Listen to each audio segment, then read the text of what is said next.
Floppy Waffle 69 here, and welcome back to the channel. Today we are doing a full deep dive analysis on the old original premium United States destroyer tier 7, that is, the Sims. This is one, I believe, of three ships, premium ships, that were introduced into the game early on, way back in the day. So one of the first three, and I think it's like the Yubari, is it Gremiashi and Sims were the three? I could be mistaken on that. I don't know. Don't quote me on that.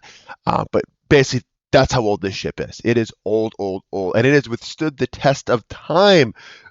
I remember this thing was selling around all the time back when I started playing this game in 2018, 2017, something like that.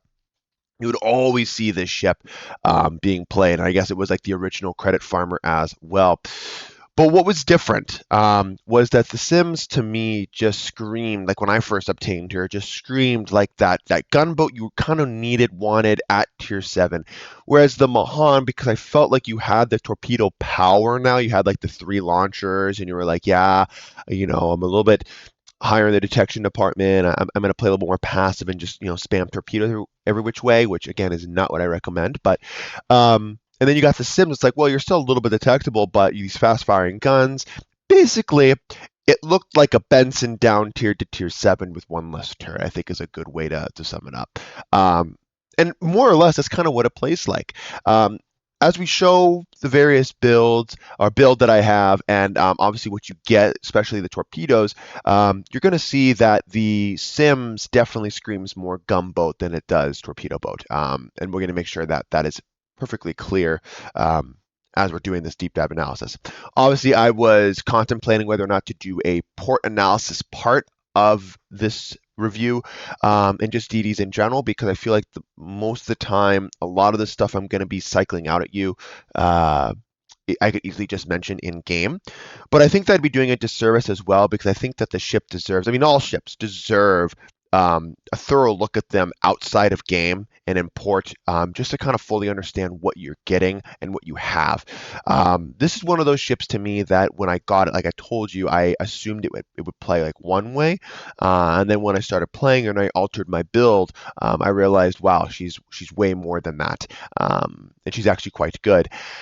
Though we are in 2025, and this obviously has to answer the age-old question, how is she stacking up still this late on, with her life in the development of the game, and, almost 10 years. For her, I think it's been around 9 or 8. And for me, I think it's definitely gotten harder to play this ship. It just seems like even new tech tree lines and ship lines that are coming into the game are just getting better and better concealment. And this ship, in another prime suspect, is like the Bliskavitska, tier 7 as well.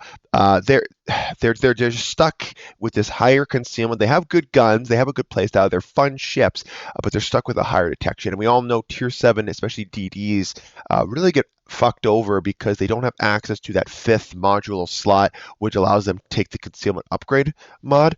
And that really does hurt. Obviously, there is an exception like the Z. I think it's a Z39. So for some reason, it does get that. I think the Belfast, the OG one, gets it as well. Just kind of cool little tweaks that Wargaming did back in the day that I kind of wish they would still creep in nowadays. But again, I digress. I mean, this is, it's still a tier 7 ship. It's still a fun ship. You could still get things out of it. And that's hopefully what I'm going to illustrate with this port analysis. And the last question before we get started, is why the Sims? Like, you could have picked so many other destroyers. So why do this particular one? Well, the reason is, I guess there's 2 main reasons why I decided to pick the Sims for my next ship analysis. One is, obviously, I knew I wanted to do a destroyer as like a predecessor to doing another down the line series that's coming up. And that the Sims is an older premium. So I wanted to make sure I shed some light on older premiums. I don't always want to shed lights on like the newer stuff. I feel like a lot of other CCs already do that. I feel like they very rarely ever go way back and talk about ships, especially at tier 7, sadly. I mean, all you see now is tier 8 and higher, and I think it's, again, doing a disservice to the game. The game features 10 tiers, technically 11 if you consider super ships, and only talking about roughly 30% of the ships in the game, I just think is a big disservice to the player base. I think sometimes we're so focused on customer retention and making sure that we keep our players happy, but those players have already grinded to tier 10 and super ships. They're going to be happy. The players that are just starting the game, that are, tier 1 through 5, and then they realize this game is too hard, too complicated, too stupid, I'm going to go quit and go play Call of Duty. Those are the players that I'd rather address some time to, like 60-40. I mean, obviously we will give some higher end content to our experienced players such as myself, and then obviously we're going to address we want more customers, we want more players, keep our servers full, that kind of stuff. So it's just one of those things. You have to find that happy balance. And I think the community content creators don't really do a good job of that all the time. Not always, but all the time. Some of the time, excuse me. So, and then the other main reason is with the new introduction of the American destroyer line coming to the game. Obviously, the tier 7 on that line is the Hughes, which is, I believe, a Sims class destroyer. So I just wanted to show kind of what The Sims could be if it was released, today, rather than when it was released way back then, and how it stacks up against the Hughes more or less on a one-on-one basis, just because it's literally a clone. It just has a very different play style. Well, not a very different play style, but it has some new little tweaks and gimmicks and buffs to it that The Sims only can dream that it had. So, well, without further ado, let's delve into the analysis, shall we? First thing we're going to touch base on is the armor scheme. Like I always do, most DDs, this is never going to change. There are going to be some exceptions as we do various other lions and whatnot and premium ships, but 16 millimeter nose, 16 millimeter ass, 16 millimeter midsection. This is able to be penned by virtually everybody in the game. So there is no special armor gimmick on the USS Sims. Going to the survivability of the Sims, we are clocking in at 13,800, which again is, I don't know, I guess it's lower if you think about it, because if you go to the health, the highest health clocking out the Tashkent 39, which is 21,200, and then the lowest is the stored 43 with 11,900. Though they both have the stored 43 has an offsetting, I guess, super heal specialized repair team. So again, take that with a pinch of salt. So kind of there in the middle to lower era, I like to say. Again, you're gonna have to understand you're tier 7 DD at the end of the day. So. Artillery 4x1, 127 millimeter guns. These guns, gun firing angles, I feel pretty damn comfortable. Reload time in 3.3 seconds. 180 degree turn time is 5.3, and your maximum range is 12.9. The maximum HE shell damage is 1800 with a 5% fire chance, and you are able to pen 21 millimeters of armor. I'm looking at that AP, 2100 damage for your armor piercing. Again, penetration mechanics seem pretty standard via the tier, and obviously knowing for the 127 millimeter mount. So nothing really unique with that. I will say, though, if we are looking at the main battery or are comparing some statistics, one thing to keep in mind for the Sims is actually the HEDPM. The HEDPM is clocking in at 129,341, which is sitting fourth on the leaderboard. And I believe the only one etching out actually is the Mahan. They're at number 1 slot with 163,636 HEDPM. Again, for the armor piercing APDPM, it's actually the Librach Mas. Surprisingly, I know, at 214,286, with leads a big drop going down to the Mahan once again. That's topping the leaderboard. It's not necessarily the top, but second spot now for AP DPM of 190,909. Again, not bad. Good looks for the Mahan. But the Sims, again, with the HEDPM, that is basically going to be the main reason I want to talk about her, because in my opinion, playing her, getting footage for you guys, and kind of telling you the honest truth about this ship, I make this ship work by HE spamming over islands and through smoke screens. That's how I mainly make this ship work. And again, one big tactic, because the shell velocity, as you can see right there, the initial shell velocity, or whatever initial velocity, is 792 meters a second. Fucking touching, going over rainbows and touching the sky and then coming back down and hitting the target. That is what this ship's shell arcs look like for you guys. So just keep that in mind. So I definitely recommend scrolling out one on your mouse wheel to get seeing targets a little bit smaller, but it's going to be easier to land your shells just because of it's kind of mitigating that problem. Because if you don't, you're leading targets by well over 20 clicks and more or less outside the camera zoom in angle of your reticle, which fucking sucks. You don't want to be playing like that. Going into the torpedoes. Now, this is the first thing we want to talk about because this is a premium ship that offers two different torpedo loadouts, which I really like. I believe the Sims was buffed. Well, not buffed, but it was added. This 10.5 kilometer torpedo range was added to the ship. As like a hey, like we know the ship is kind of dying. We're gonna give it this sort of thing. Which is it's giving me this 2x4 533 millimeter torpedo that actually travels 10.5 kilometers, which sounds awesome. But when you look at the maximum damage, only 9,667, going 51 knots, reasonably stealthy though, but you have to remember how slow they're going. Um, it's kind of one of those things that's like, okay, you're kind of giving it a better tool, but like we would like to see a little faster torpedoes rather than what we have right here and there. Um, I just don't think flat out, in my opinion, it's worth picking up torpedo skills in The Sims.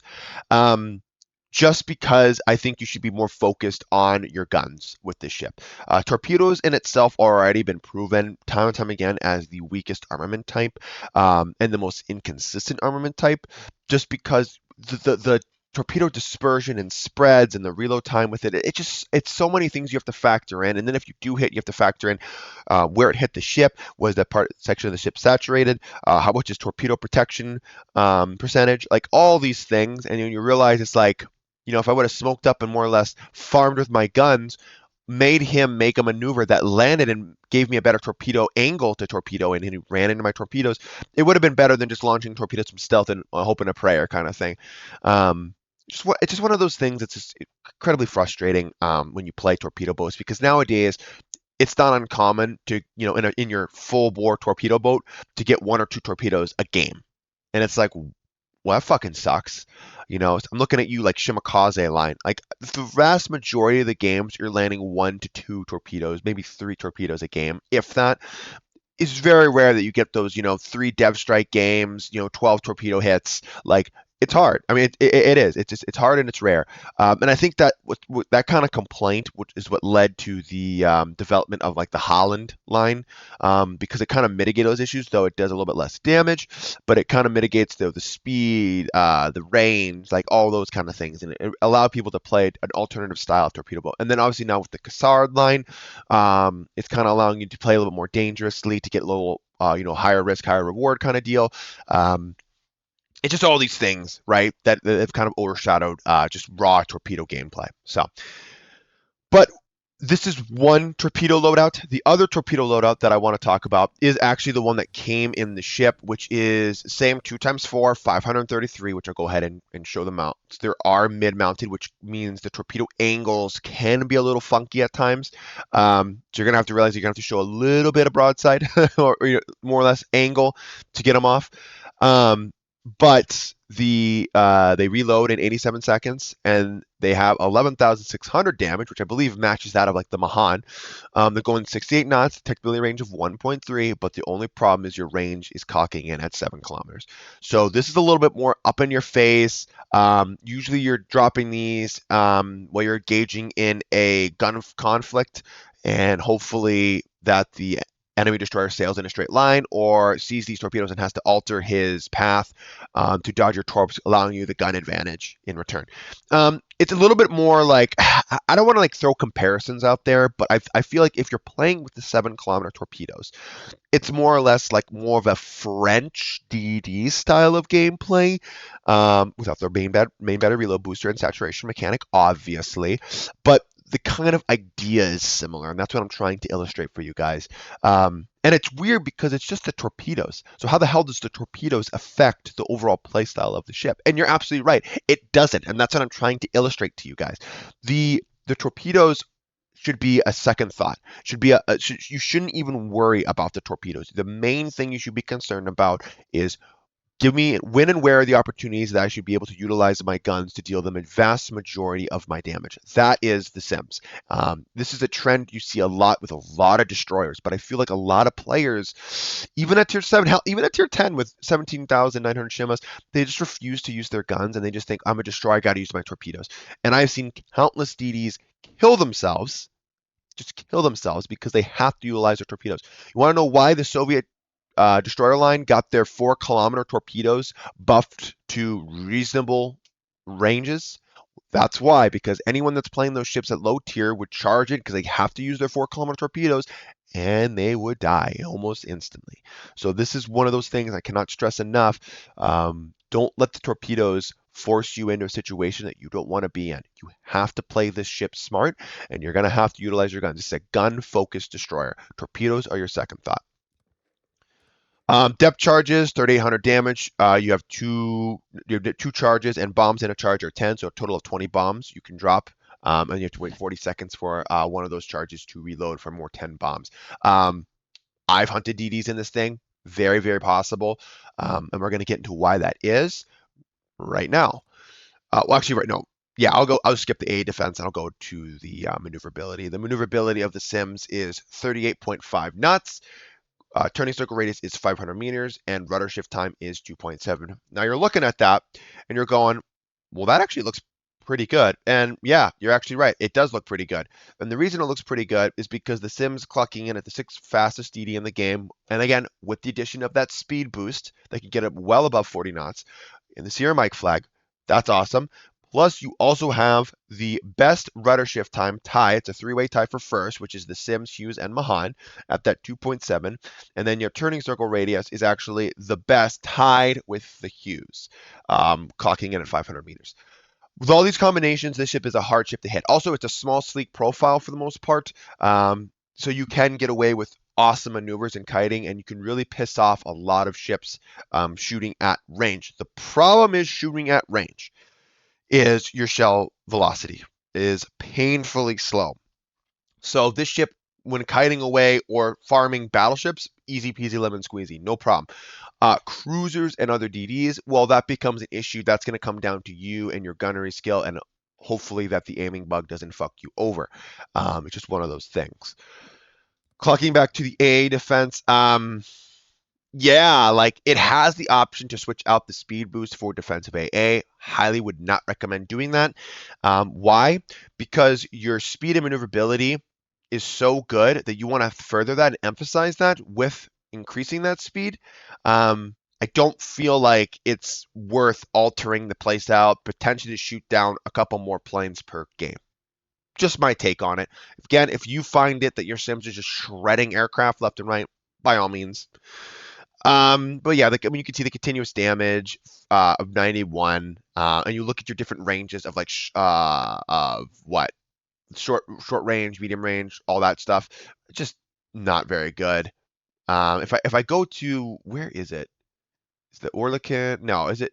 Yeah, I think it's yeah. You only have short range and long range, not no medium range. Sorry, your short range is 63, and your long range is uh is 70. And their long range goes at what, 5.8, and then your short range clocks in at 2, if I'm not mistaken. Am I reading that right? Yeah. I mean, it's just like the AA is just, it's not adequate. It's not even par. It's well below that. And again, it sucks for DDs. Like, I get it. Maybe that's tipping its hat to history and how the ship was founded. I don't know, but like it's just definitely not there. So I would act like the ship almost doesn't have AA, because that's pretty much the numbers you're going to be getting from her. So, and last but not least, one thing that we have to talk about on this ship is the concealment.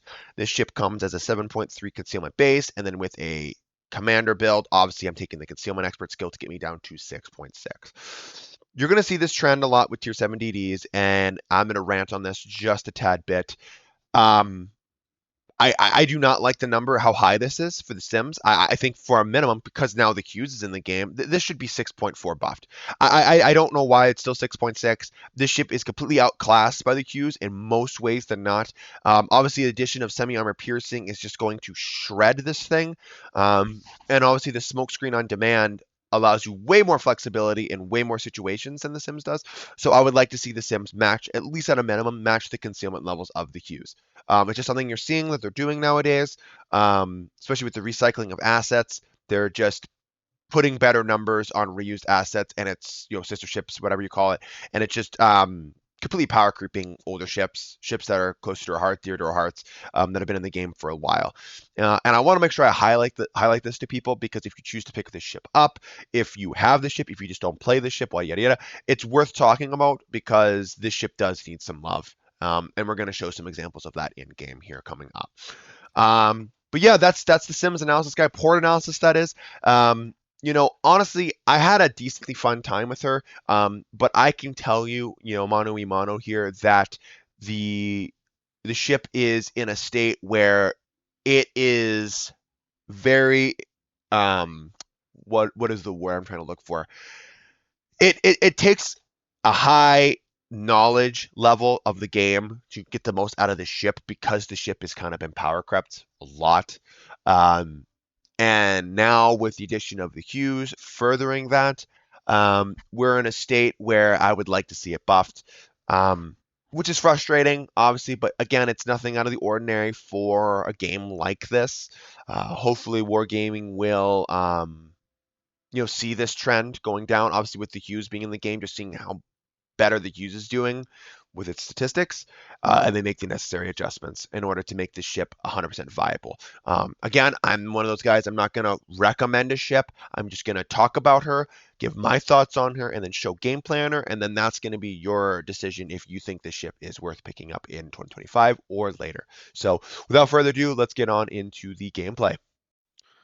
Okay, and here we are actually in our first of two games I'm showing you in the USS Sims. Now, why are we showing two games? Because I think each game really does highlight the pros and the cons of the specific ship, and shows the situation and scenarios that this ship either A, excels in, or B, very much so doesn't.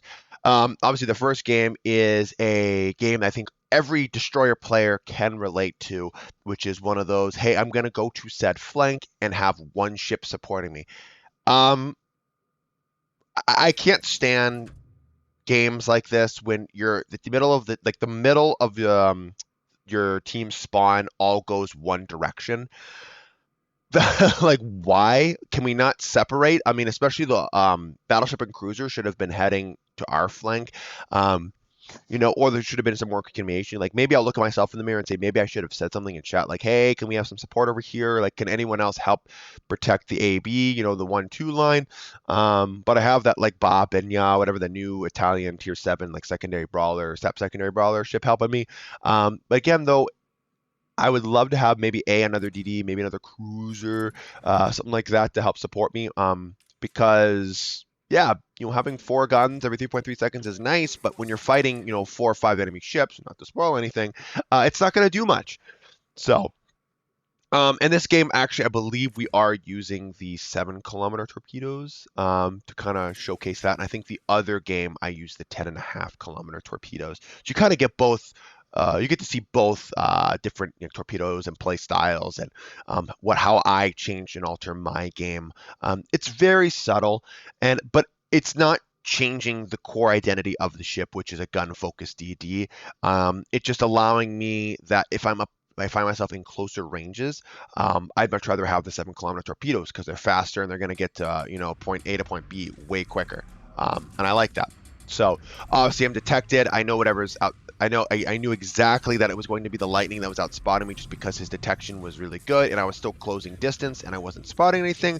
So I was kind of just waiting. And as you could see, 2 salvos in, and he's already taken me down by about 5,000 HP. The North Carolina decides to load HE as well. I mean, you get HE, you get HE, you get HE. Everyone's spamming HE like Oprah Winfrey out here. So I'm just going to disengage, because there's just no point in continuous engagement, because I will die.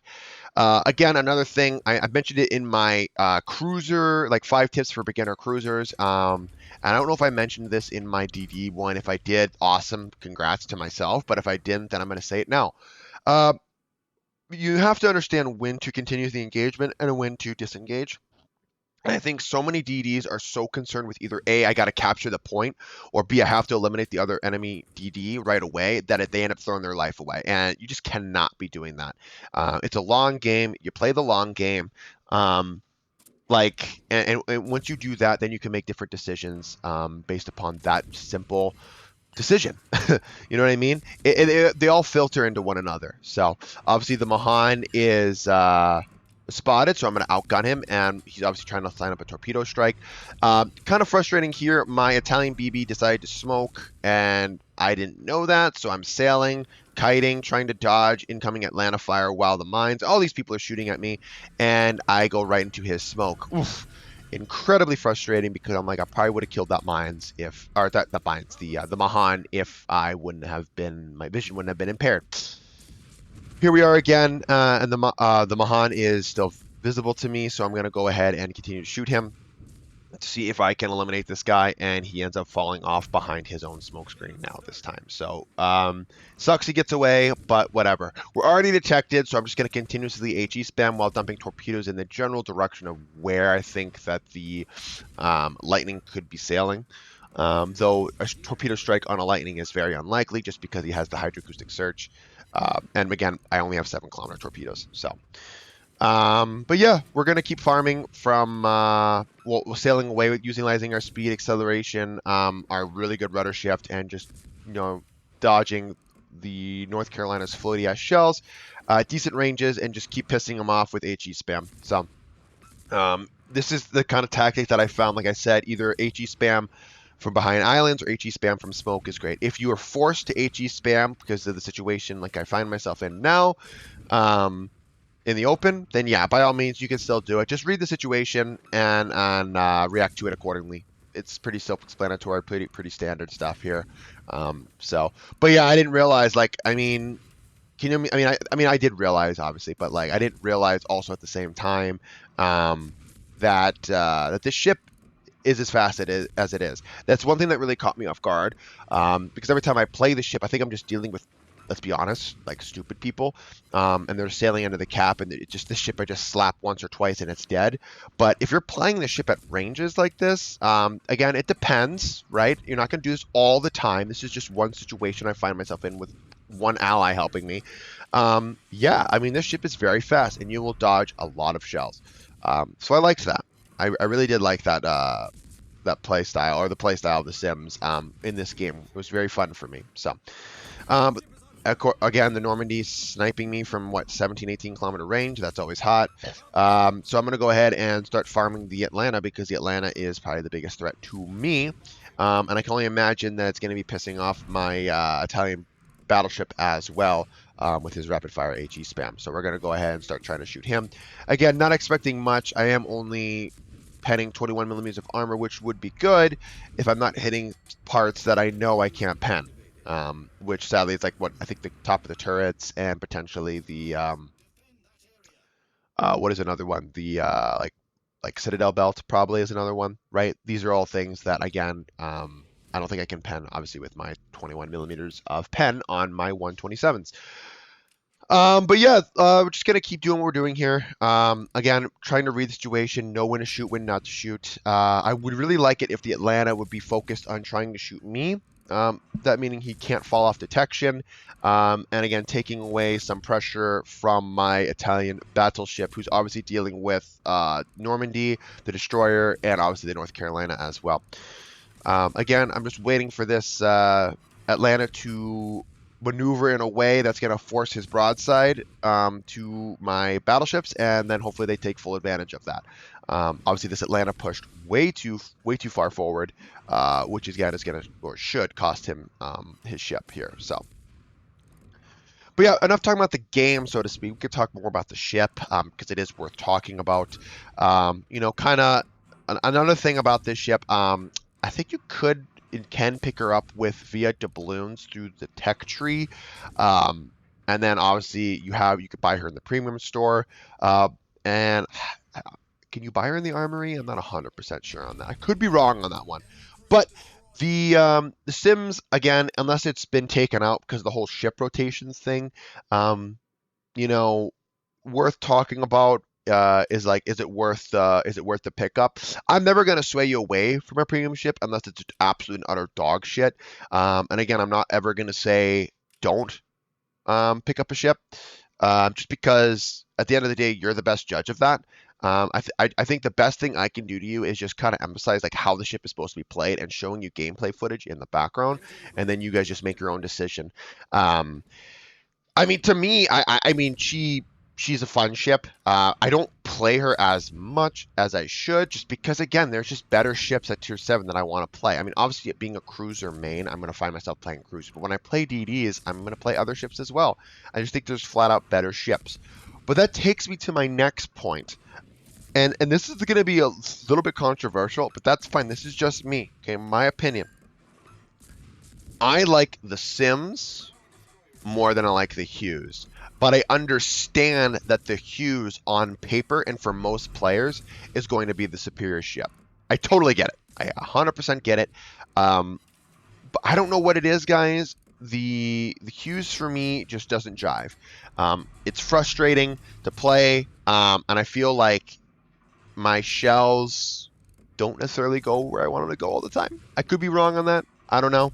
Um, Obviously, I will 100% be making reviews of that line. I know you guys want to see that, so I will be doing that. But again, what do you think every other CC is doing right now? They're 100% making reviews on the Burrows line. So it's like I don't really want to go there and start talking about those ships because there's enough information circulating around. Enough players are playing those right now. You could probably find information about those.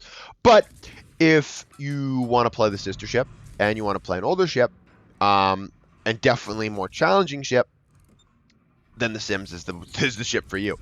And why would I say it's more challenging? Again, it boils down to the torpedoes. Again, they're not like, we kind of wanted something different than 10.5 kilometer torpedoes that go 51 knots that hit like butterfly kisses. And then you have the 7 kilometer torpedoes. It's like, well, you have 6.6 kilometer detection. Well, wouldn't be bad at lower tiers, but you're at tier 7 now. I think you're mainly going to be fighting tier 8s, potentially tier 9s. I mean, good luck. I mean, tier 9, you're going against Jaegers. You're going against other particularly good gunboats, Groningens. Or, Frieslands, that kind of stuff. I just don't think that this ship up tier is particularly well at all. And even at its own tier, it can struggle at times. Unless you're in a full tier 7 game, and you have the support of your allies, I don't think the Sims is going to really get the job done. And I think the vast majority of players is just going to be fodder for your team. But if you take my advice and this ship is, mainly going to be an HE spammer from smoke or behind islands, then absolutely you can get the most out of this ship. But at the end of the day, is that appealing to players? I don't know. I feel like there's other DDs in the game that are going to give you just a more fun play style and a more fun experience than the Sims. So take that with a pinch of salt. Again, if you love this ship, hey man, like I tip my hat to you as well. But if you hate the ship and despise the ship, I also tip my hat to you because I can see both sides to this particular ship. I could go either way on her, honest to God, either way. She's fun at times, but at other times she can be the biggest pain in the ass out there, and I can relate to both. So. Now, number 2 was a killer of a game. I believe we find ourselves in a top tier matchup. So maybe what I'm trying to say is if you find yourself in top tier with the Sims, your fun experience in regards not only for the game, because you're top tier, but also with the Sims is going to be emphasized, and you can really find a lot of fun in her. And that's where she's strong. The second you get up tiered to tier 8, tier 9, the ship's fun factor, playability, and it just like the overall, I guess, difficultness of playing the ship goes skyrocketing. You really are going to have to use your brain the higher the tiers you go up, especially when you're at tier 9. I mean, that's pretty self-explanatory for almost every tier 7 finding its way into tier 9, but I definitely found that for the Sims. It's just wow. But here we go again. Like how the enemy Mahan is playing is how I would expect an enemy Sims to play usually. Just sail in there thinking, I'm going to bully whoever the fuck's in there. Also shooting armor piercing. Nice. And yeah, so we're going to go and we're going to just continue to bully him. Once we get pinged by the enemy submarine, we know that we are going to hightail it out of there, and our torpedoes that we preemptively dropped with a 10.5 kilometer range, he sails right into. My advice for my advice for the my advice for the 10.5 kilometer torpedoes is definitely they're more area torpedoes. Don't try to align them with the white indicator. You're most likely not going to hit and land your torpedoes. I've talked about this on the channel with other ships that have these similar torpedoes. It's you kind of just dump your torpedoes in an area. I mean, obviously a strategic area, an area that you thoroughly believe that the ship will sail into, and you try to force that enemy ship to maneuver into that specific area. That's when these torpedoes are going to do well, and you're going to want to land the majority of your torpedoes. Well, not the majority. Like you want to land, you're looking to land 2 to 3 torpedoes to really make an impact. Obviously, in enemy destroyers, you land 1. That should be enough. On enemy surface ships, you want to land 2 to 3, really to get adequate damage. Just because your alpha strike is so low at 9,000 something and some change, it's like, wow. I don't understand that. So you're trading your damage for that extra range. So, where do we consider? Like, what torpedo is superior? I would say for the vast majority of players, 10.5 kilometer torpedoes are the way to go. I found them to be more usable in more situations than if I'm using my 7 kilometer torpedoes. If you want a more in your face, if you're playing in a division with another destroyer, I think the 7 kilometer torpedoes can be pretty good, as it's kind of up in your face, and you're most likely going to land your torpedoes in on the enemy destroyers that you're most likely knife fighting. Kind of my 2 cents with the torpedoes. Obviously here, this has allowed us to, with the speed and maneuverability, all that jazz, allowed us to get over to the overextending submarine here. And again, if you know he's right directly beneath you, just slow down so all your bombs drop in a significantly smaller radius area and you'll kill the guy faster. If we still continued full speed and ripped around, I mean, I'm sure he would still die, but especially when you get to higher tiers, I mean, I remember in my Z52, I landed 26 depth charges on a Balau because I wouldn't slow down. And again, German depth charges are weak as fuck, but because I didn't slow down, he was able to still get away with like 500 HP. Incredibly frustrating stuff. 26 depth charges and he still lives, but now we're engaging the enemy kill, which is not too slouch either. If you watch my review on that thing, I actually really enjoy that little tier 5 bully DD. I don't know what he's doing. Is he AFK? Does he realize that I'm shooting him? I don't know. But finally he realizes that I am engaging in him. He finally opens up on me, but because I preemptively dumped my torpedoes into the smoke radius of it, or smoke, and I guess accurately predicted where he would go and turn, we were able to influence him because he's too focused on shooting me. Finally, about halfway through that engagement, that he ended up going and sailing right into those torpedoes, which is awesome. It's always a little sense of satisfaction when you get that done. But yeah, here's the HE spamming potential. I mean, we've seen it this game. We saw it a little bit last game.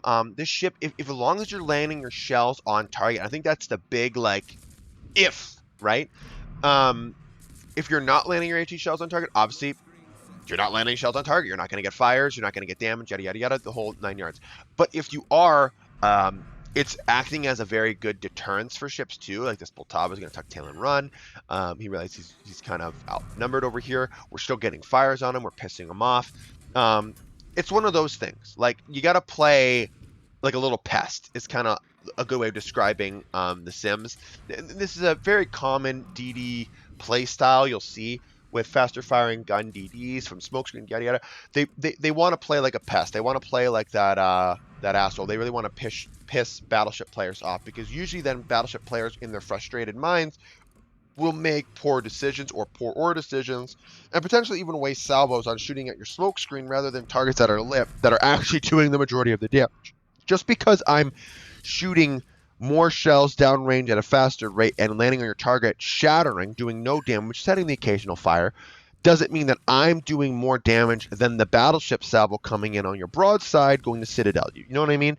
Sometimes I think they forget that, and I've even found myself in situations like that too as an enemy battleship or as a battleship player, that when I'm getting HE spammed, it's just such a fucking nuisance. And I'm getting pissed, and I waste salvos on smoke screens when I could utilize those salvos on targets that are detected that'll help get their HP pools down quicker so that my allies can finish them off sooner. But yeah, that is definitely something that I've done. I think we've all been guilty at that before as well. So, but yeah, we're already up to 54,000 damage, almost elapsing or ellipsing our last game in damage. So that's always nice to see. I think we have, what, 3 kills so far, which are the 2 DDs in that submarine. And we're going to push ahead. Now, obviously, at this point, I'm looking at the mini-map, and I still see, okay, they have a Grom, and they have a Shinome. Both these ships, I don't know what their HP pools are at, and I don't know. I mean, obviously, I know their gun power is relatively scary, so I have to play with extreme caution here. Obviously, I think they're both going to outspot me.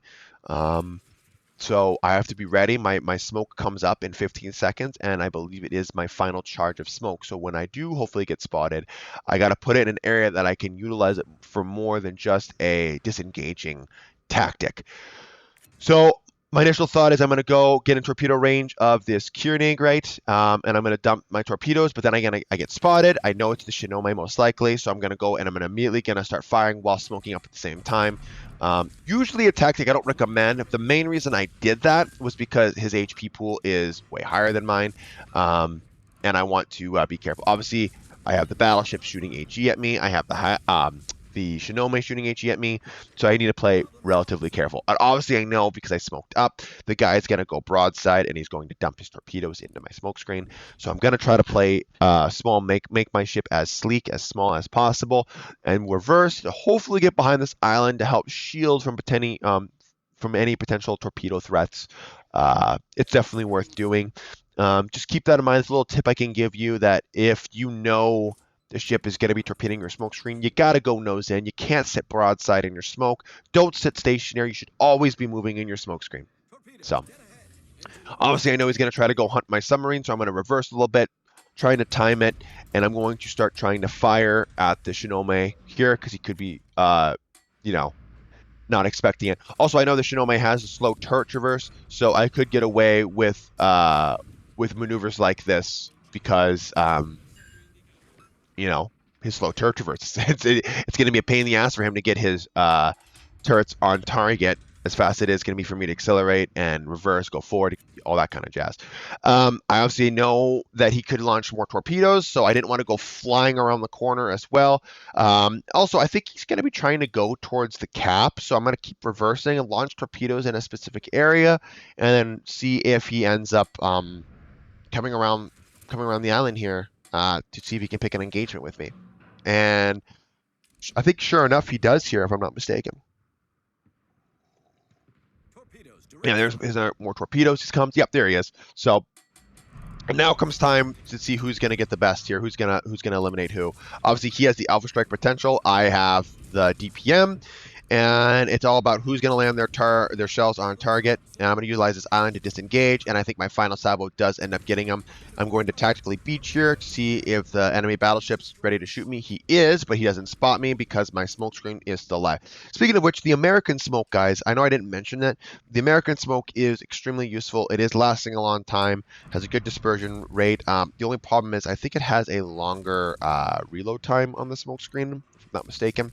But American smoke is up there, like top 3 best smokes in the game, probably behind the new Soviet smoke, like the Delny line and the Yu Yang line. I think are the 3, and the American smoke are the 3 best smokes in the game.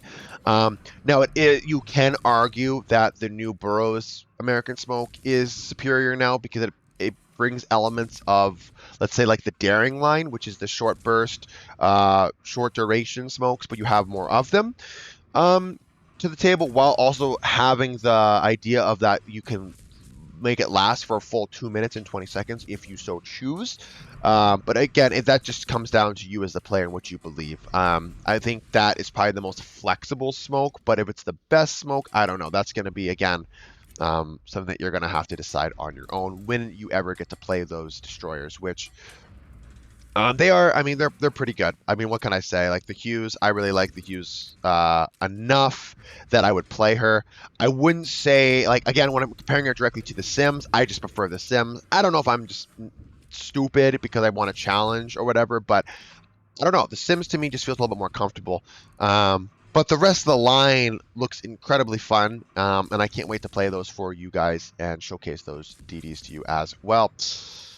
So the final thing here, I guess, while this game is wrapping up, which I don't know, I think it's just a farming session here in these last two battleships, so I can kind of go over some final thoughts. So usually I do it in the port screen, but because we're here, we can talk about some final thoughts with the Sims, so we don't have to go and do another port screen, I guess, analysis on her.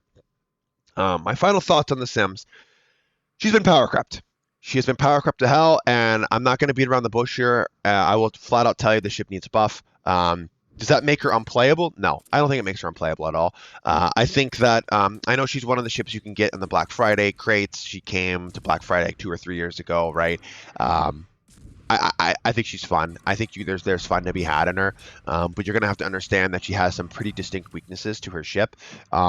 But her strengths are gonna come down to you as the commander, knowing how to utilize her strengths and really try to mitigate your weaknesses. Again, pretty standard advice. The next advice I would give you is utilize your turning circle radius and your rudder shift. I mean, it's the best at the tier. With coupled with your sleek profile, I think it's one of those DDs that, especially if you are open water fighting and engaging like I did the first game, just turn, adjust speed, adjust your rudder, adjust your power of your engine. I mean, you can really throw off a lot of enemy salvos just by that, which again is going to be an incredibly frustrating target to shoot at. So that's another good advice that I'd give. Again, your guns, you have DPM. You have really good HE DPM. Make sure you make use of it. Shoot, shoot, shoot, shoot, shoot. You want to utilize your guns vast majority of the time, pissing off a lot of players, especially enemy battleship players. And again, when it comes time to take out enemy destroyers, support allied DDs. If there are multiple DDs going to a flank, utilize that DD to help spot for you, and then you go ahead and can pick up the garbage for that enemy DD. Especially if you play in a division, I think the Sims is a fantastic DD to play because you have the American smoke plus the DPM of the Sims, which can really help eliminate enemy destroyers quick. I do like to play this ship as kind of a DD hunter, though I really didn't show too much of it until maybe the second game, which was the beginning. But coupled with the captain build that I highly recommend for the ship, you can really turn it to really be that that little DD hunter that a lot of people are going to be scared of if you build the ship right. And the last thing I'd recommend with the Sims is do not use the defensive A fire with the poor A suite that is on the ship. Please utilize the speed boost because that's going to help emphasize the rest of the ship. Like I talked about, the maneuverability, the I guess yeah, the maneuverability and the speed, right? You're going to want to keep that going. That's your strengths. Play to your strengths. Those are kind of the 4 main tips I'd give with the Sims. And I think if you do all that, I think there's a lot of fun to be had and a lot of games to be won. So as we go into the port analysis screen, that is an E rank, which was awesome. We got to end up getting up the Kraken and 91,000 damage. So anyways, guys, thanks for watching the video. Hope this helps, and stay tuned for more, and I will see you in the next one. Alrighty, guys, have a good one, and peace out.